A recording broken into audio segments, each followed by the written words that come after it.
এমন জীবন করিও গঠন, মরণ বেলা হাসিবে তুমি, কাঁদিবে ভুবন। কোথায় স্বর্গ কোথায় নরক, কে বলে তা বহুদূর।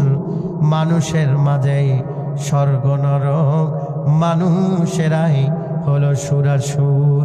ফুল ফুটে ঝরে গেলে থাকে শুধু বোটা, মানুষ জন্ম নিয়ে মইরা গেলে থাকে শুধু ওই মানুষটার কথা। জন্য মুসলমান হকুল্লাহ,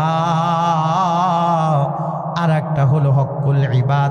আল্লাহর ইবাদতের পরে বান্দার সাথে ভালো হক আদায় করা।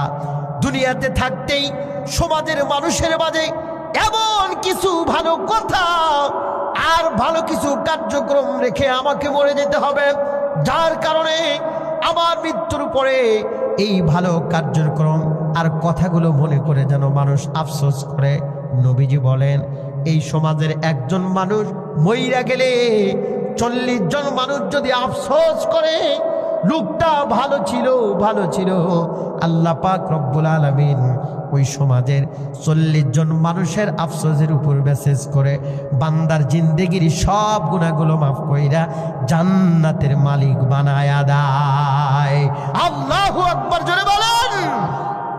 আর পক্ষান্তরে যদি আমার আপনার মৃত্যু দেয়, আমার সমাজের 40 জন মানুষ ব্যাকগ্রাউন্ড আফসোস দেয়, লোকটা মরছে ভালোই হয়েছে, কম জ্বালাই নাই, এই যে ব্যাকগ্রাউন্ড সাউন্ড যদি দেয়, তাহলে আমার মৃত্যুর পরে আল্লাহর নবী বলেন ওই 40 জন মানুষের ব্যাকগ্রাউন্ডের কারণে আমার আমলগুলো নষ্ট কইরা দিয়া আল্লাহ পাক রব্বুল আলামিন আমার মতো মানুষকে জাহান্নামের খোরাক বানায়া দিবে।